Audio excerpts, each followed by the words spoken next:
Hello friends, news extra time চ্যানেলে আপনাদের সকলকে স্বাগত। আজকের এই ভিডিওতে আমরা আলোচনা করব ওয়েস্ট বেঙ্গলের এক্সিট পোল নিয়ে। আপনারা সকলেই গত পরশুদিন থেকে বিভিন্ন চ্যানেলে বিভিন্নভাবে এক্সিট পোলগুলো দেখছেন। আজকে আমার চ্যানেলে একটা এক্সিট পোল তৈরি করেছে, আপনাদের সামনে উপস্থাপন করবে। তার আগে বলবো, যারা চ্যানেলটিকে এখনও সাবস্ক্রাইব করেননি তারা অবশ্যই চ্যানেলটিকে সাবস্ক্রাইব করে দিয়ে পাশে থাকবেন এবং ভিডিওটা ভালো লাগলে অবশ্যই একটা লাইক করে দেবেন। তো চলুন মূল ভিডিওতে প্রবেশ করি। আমরা গত পরশুদিন থেকে বিভিন্ন চ্যানেলে দেখছি এবং পশ্চিমবঙ্গ তথা ভারতবর্ষে কিন্তু বিজেপির জয় জয়কার। এখন এই মুহূর্তে যারা অন্যান্য পার্টির আছেন, বিশেষ করে আমাদের রাজ্যের কথা বলে তৃণমূল কংগ্রেসের যারা সমর্থক আছেন, তারা ডিপ্রেশনে চলে যাচ্ছে আস্তে আস্তে, যে এত ভরাডুবি তৃণমূলের। কারণ এক্সিট পোল অনুযায়ী তৃণমূলের কিন্তু ভরাডুবি, তৃণমূলের একদম চরম বিপর্যয়ে চলে এসছে, এটা মোটামুটি বোঝা যাচ্ছে। বাস্তবটা কি তাই? এক্সিট পোল যদি আমরা আলোচনা করি, আমরা প্রিভিয়াস ইয়ারের এক্সিট পোলগুলো যদি একটা আলোচনা করে দেখা যায় কি হয়।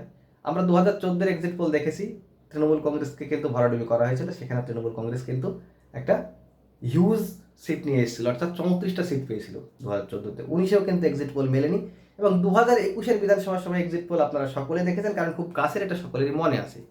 তো 2021-এ কী হয়েছিল, এক্সিট পোলে সবাই কিন্তু যে এক্সিট পোল দিয়েছিল বিভিন্ন চ্যানেলগুলো, সেক্ষেত্রে কিন্তু তৃণমূলেরও ভরাডুবি দেখাচ্ছিল। কিন্তু তৃণমূল কী হয়েছে, 200-র উপরে সিট পেয়ে আবার সরকার গঠন করেছে। তাহলে এক্সিট পোল কি আপনারা বুঝতে পেরেছেন, চ্যানেলগুলো কীভাবে এক্সিট পোল করে আপনারা সকলে বুঝতে পারছেন। তার মানে এক্সিট পোলের গুরুত্ব কতটা বোঝা হয়ে গেছে।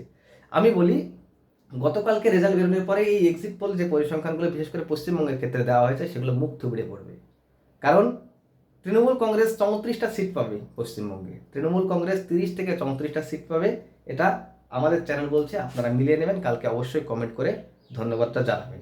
যদি 34টা বা 30টা, 30-এর উপরে হয় অবশ্যই জানাবেন। 30-এর নিচে হলে অবশ্যই চ্যানেলটাকে আপনি রিপোর্ট করে দিতে পারেন, সমস্যা নেই। তো এটা আমি কনফিডেন্সের সঙ্গে বলতে পারি। এখন বিষয় হলো যে এই 34টা সিটের মধ্যে আমি 3-4টে ভাইটাল সিট নিয়ে একটুখানি আলোচনা করব।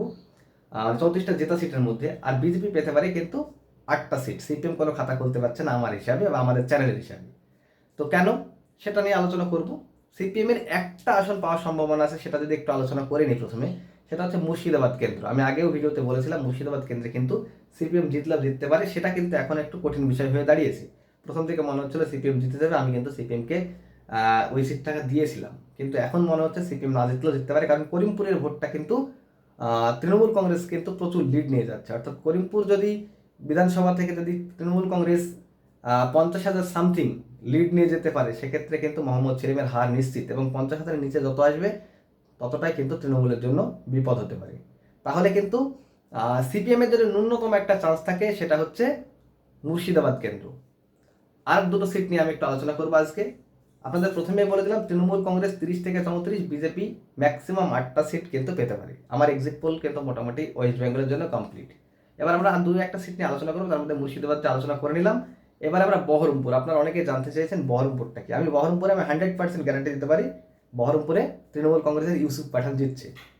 এটা আপনারা অনেকে হয়তো আমার সঙ্গে মান্যতা দেবেন না, কালকে আমরা মিলিয়ে নেবেন বিষয়টা। বহরমপুরে কিন্তু ইউসুফ পাঠান জিতছে, অধীর রঞ্জন চৌধুরীর 25 বছরের এমপি, তিনি কিন্তু হেরে যাচ্ছেন। এটা বাস্তব সত্য কথা। আর একটা হচ্ছে কৃষ্ণনগর। এই পরপর 3টে বিধানসভা কিন্তু বিশাল ভাইটাল পশ্চিমবঙ্গের জন্য। আমরা সকলে জানি কৃষ্ণনগরের হচ্ছে এমপি ছিলেন মহুয়া মিত্র। মহুয়া মিত্রকে কিন্তু সাসপেন্ড করা হয়েছিল। তো তারপরেও কিন্তু তৃণমূল কংগ্রেস তাকে আবার ক্যান্ডিডেট করে এবং তিনি কিন্তু জিততে চলেছেন। তিনি কিন্তু আবারও সেখান থেকে জিততে চলেছেন। এটা কিন্তু গতবারের থেকে হয়তো ভোট শেয়ার আর একটু কমলেও কমতে পারে। গতবার প্রায় 68,000 সামথিং ভোটে জিতেছিল, সেক্ষেত্রে হয়তো 5,000 থেকে 10,000 কমতে পারে। 50,000 মার্জিনে মিনিমাম কিন্তু মহামিত্র জিতছে। মহামিত্র জেতাটা মহামিত্রের কিন্তু একটা প্রেস্টিজ ইস্যু, প্রেস্টিজ ফাইট। মহামিত্র না জিতলে মহামিত্রের রাজনৈতিক ক্যারিয়ারটা কিন্তু নষ্ট হওয়ার দিকে, এটা আমরা সকলে জানি। আর মহামিত্র যদি জিতে যায়, সেক্ষেত্রে বিজেপিরও কিন্তু যে প্রেস্টিজ সেটা কিন্তু ধুলোয় মিশে যাবে, এটা মোটামুটি পরিষ্কার।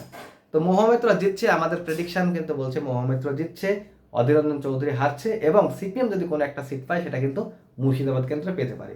তাছাড়া সমস্ত পরিসংখ্যান ঠিক থাকবে এবং তৃণমূল কংগ্রেস 30 থেকে 34টা সিট পাবে।